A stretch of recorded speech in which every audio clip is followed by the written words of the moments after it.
Bem-vindos ao Grupo Marcos, estamos no programa Nova Geração 187, Fugir, Matar e Ser Morto. Continuamos em O Livro dos Espíritos, parte 2, capítulo 7, Retorno à Vida Corporal, no item União da Alma e do Corpo e Aborto. Vamos começar com um poema de Carlos Drummond de Andrade. O professor disserta sobre ponto difícil do programa. Um aluno dorme, cansado das canseiras desta vida. O professor vai sacudi-lo? Vai repreendê-lo? Não. O professor baixa a voz com medo de acordá-lo. O que é que isso tem a ver? Nós vamos lidar hoje com um tema delicado, delicadíssimo, um tema que gera um certo fanatismo, porque tem muita culpa aí nossa no meio ao discutir esse tema. Então eu penso que esse poema nos conclama a um pouco de tolerância, um pouco de compreensão. Como o título do Nova Geração coloca, né, nós já fugimos, matamos e fomos mortos. A fuga aqui que eu me refiro é a conversada no programa anterior, né? A fuga no momento da encarnação. É quase certo que todos nós já vivemos isso. Certamente eu já vivi essa fuga, já fui morto e já matei. Toda e qualquer discussão de um tema delicado, para que ele não seja contaminado de forma irreversível pelos nossos sentimentos de culpa, ele deve começar por uma autoavaliação. É uma técnica, se eu posso dizer assim, que eu aprendi com Pedro, né, lendo Paulo e Estevão, que toda vez que ia ter uma questão muito delicada, polêmica, ele iniciava fazendo uma autoanálise. Muitas vezes compartilhando, dizendo, olha, vamos discutir esse tema, mas eu já traí Jesus, eu já neguei o Cristo, eu já fiz isso. E isso é de uma sabedoria emocional extraordinária, porque normalmente, quando nós estamos com um excesso de radicalismo, estamos ali fugindo da nossa própria culpa. Então, o tema do aborto ele exige uma maturidade, um reconhecimento. Eu já fugi da encarnação, eu já fui morto ao tentar reencarnar e eu já matei espíritos que tentavam reencarnar. Estamos falando de algo que pode acontecer na encarnação atual ou encarnações anteriores.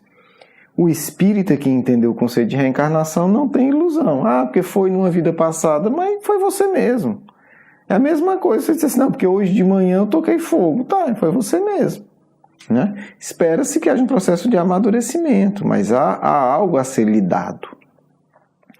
Então, esta é a abertura desse tema delicado no momento em que no Brasil nós estamos mais uma vez discutindo esse tema, tá certo? Mais uma vez. E parece que nós não conseguimos nos entender, porque é um tema que desde que eu me entendo por gente, tem uma coisa que para mim é meio maluca. Né? É como se fosse um grupo a favor do aborto e um grupo contra o aborto. Quando a gente parte desse princípio, o problema já está sem solução, porque, salvo espíritos em situação extremamente degradada, ninguém é a favor do aborto.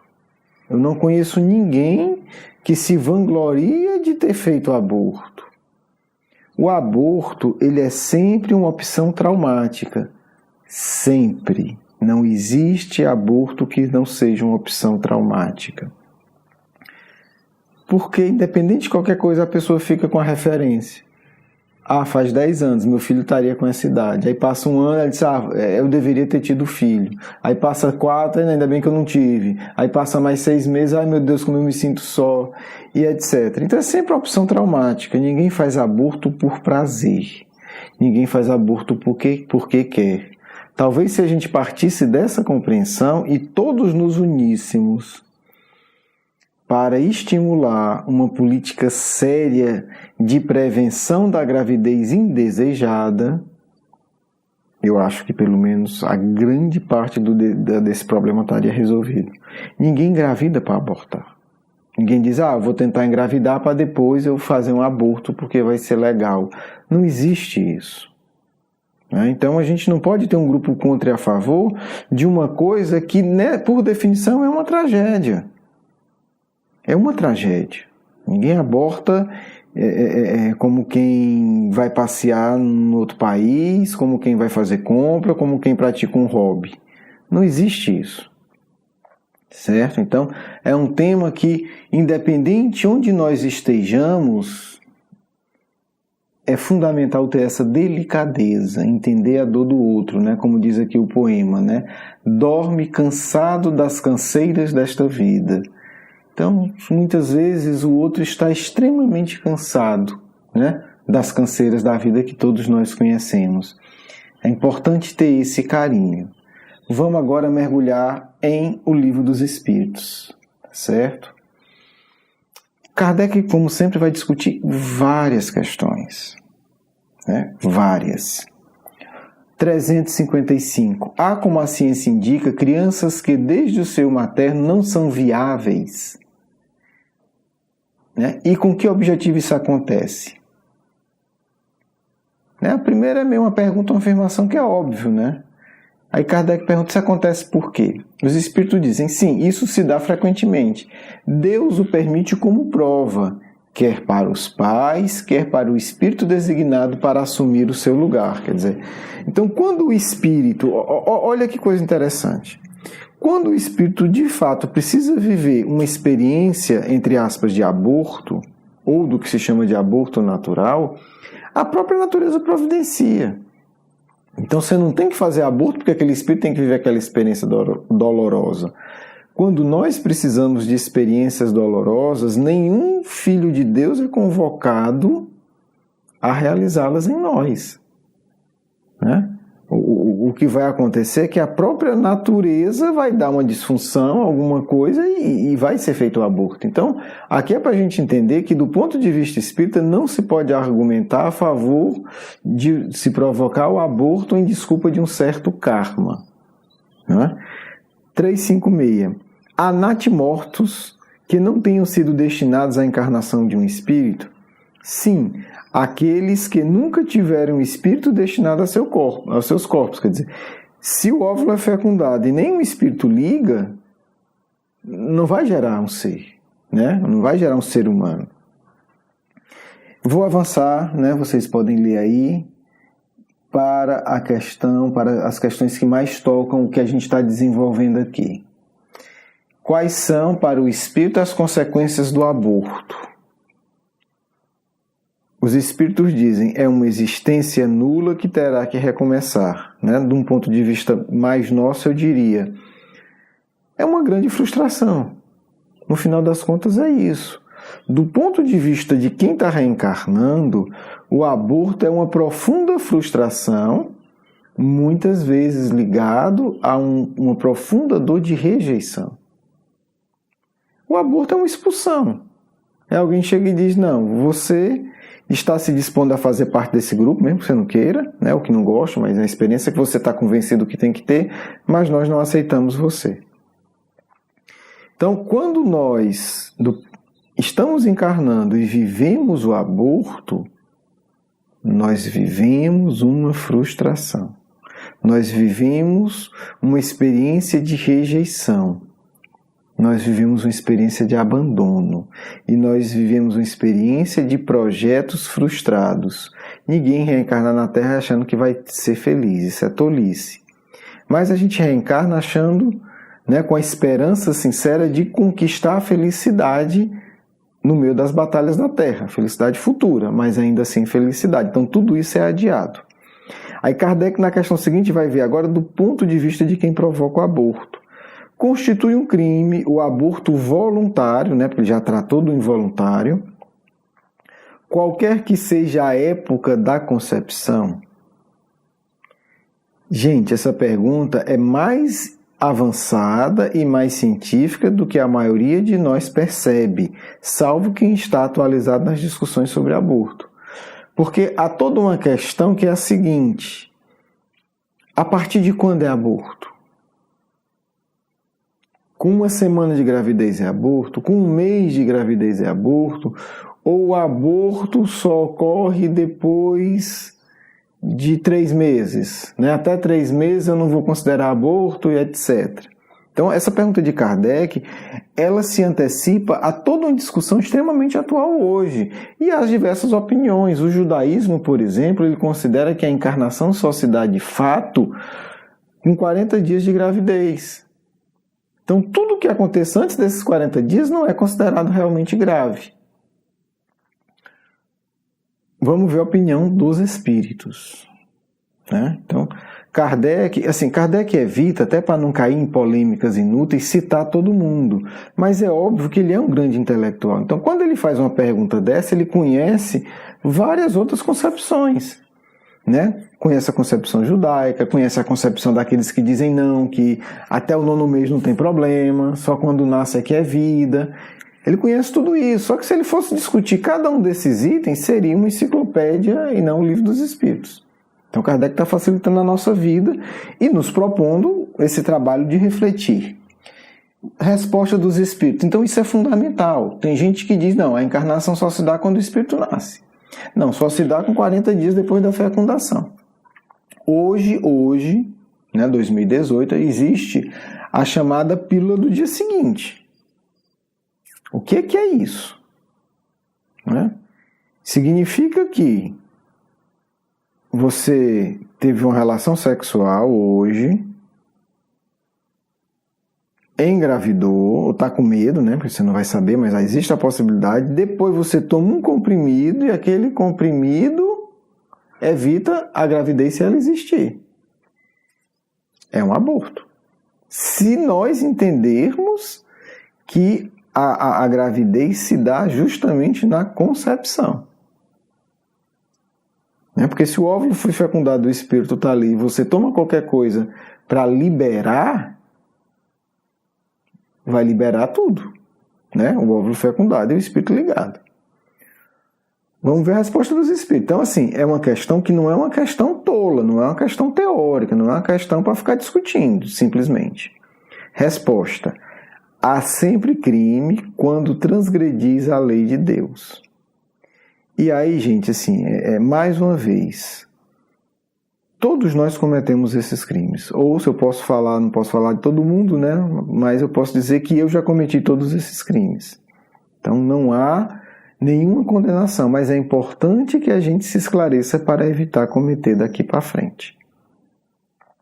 Então há sempre crime quando transgredis a lei de Deus.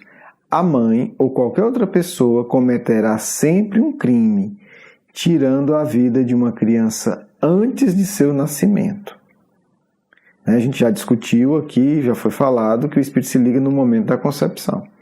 Pois impede que a alma de experimentar as provas de que o corpo deveria ser instrumento. Então, no centro da concepção espírita, como no centro da concepção do Cristo, está sempre Deus. Então, tudo é certo ou é errado com a referência de Deus. Então, se você impede, se eu impeço o desenvolvimento de uma gravidez, do ponto de vista da lei divina, nós estamos errando. Aí Kardec vai colocar uma questão ainda mais delicada. Kardec não dava moleza. Vamos lá. Última questão do nosso programa. No caso em que a vida da mãe estivesse em perigo, então outro caso, por causa do nascimento da criança, haveria crime em sacrificar a criança para salvar a mãe? É um dilema. Você está lá, o médico está lá e diz, olha, não dá para salvar os dois. Ou eu salvo a criança e a mãe morre, ou eu salvo a mãe e a criança morre. Olha que situação delicada. Então Kardec ele pensa coisas muito reais, muito práticas, muito do nosso dia a dia. Do ponto de vista espírita, como é que faz? A pergunta dele é essa. E os espíritos respondem: é preferível sacrificar o ser que não existe ao ser que existe. O que é que ele está dizendo? Num caso limite, você salva a mãe. É preferível. Olha que os espíritos não fecharam a questão, né? Tem que salvar a mãe obrigatoriamente. Eles dizem: é preferível. Então a tendência vai por aí. Mas cada caso é extremamente delicado. Aí entram as intuições, entram os planejamentos reencarnatórios, entra um conjunto de circunstâncias, né? Espiritismo não é receita de bolo. Então, é preferível. Mas os espíritos não fecharam a questão. Tem que se salvar a mãe, ponto. Não, é preferível. Por isso que a gente tem que ter bastante cuidado com as palavras, inclusive com as traduções e com o sentido da essência. Bem, gente, vivemos essas experiências muitas vezes. Espero que, se possível, não precisamos viver mais, né? Com certeza, de praticar o aborto e com certeza de matar, nós podemos nos preparar para não vivê-las mais. De morrer, aí ninguém sabe, né? São as nossas colheitas. Mas, acima de tudo, entender que nós precisamos caminhar, né? E com muito esforço íntimo, com muita ternura em relação à canseira dos outros, né? A canseira que os outros sofrem pela vida, a gente vai mudando o nosso mundo íntimo, psíquico, e vai evitando esse tipo de experiência. Bem, gente, espero que a gente tenha contribuído para esse tema. Desejo a vocês uma ótima semana, um grande abraço, um beijo no coração. Vamos à nossa segunda parte.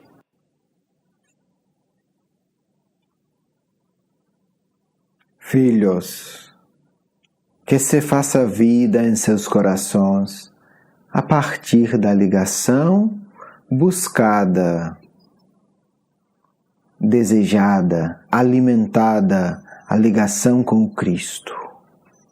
Ficamos nós felizes quando milhões de brasileiros começam a se preocupar com questões realmente significativas. Discutir o aborto não é discutir um item de uma lei que vai ficar lá num código para advogados lerem quando interessarem a eles. É muito mais. É discutir o que é a vida. É discutir qual o sentido da vida. E discutir uma coisa muito, muito peculiar ao cristianismo. A fraternidade. A capacidade de suportarmos-nos uns aos outros. Num mundo tão difícil. Qual limite que eu devo enfrentar de dor por conta do outro? Qual limite de esforço que devo fazer para que o outro cresça?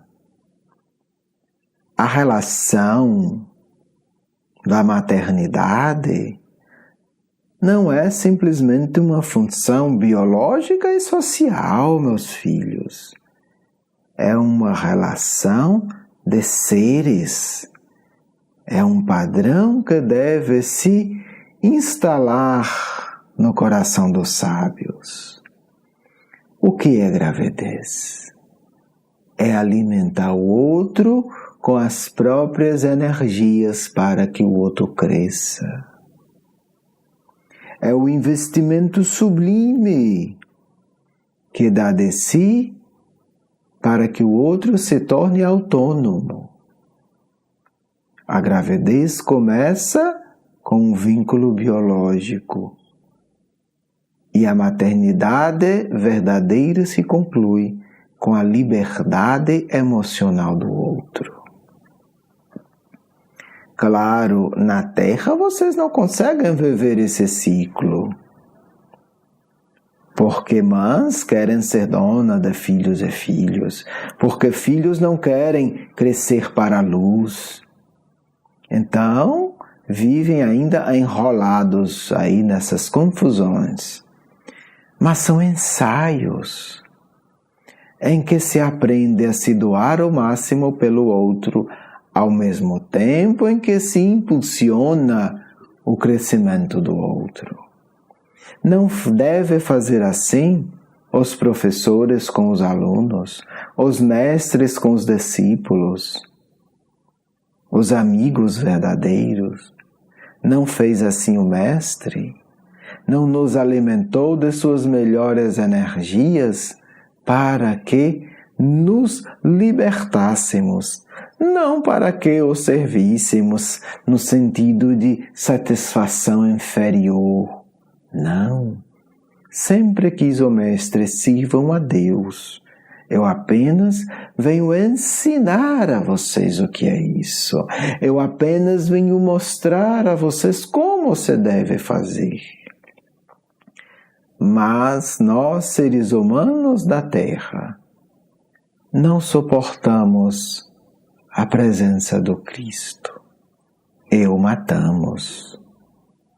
O aborto é matar alguém que não se consegue suportar. Preciso compreender o outro, porque talvez aquele outro esteja trazendo a salvação. Muitos espíritos nobres, quase sempre todos, solicitam reencarnar em situações muito difíceis. E pode acontecer de mãe dizer, não tenho condição deste filho. E perde, mais uma vez, o fruto da misericórdia divina.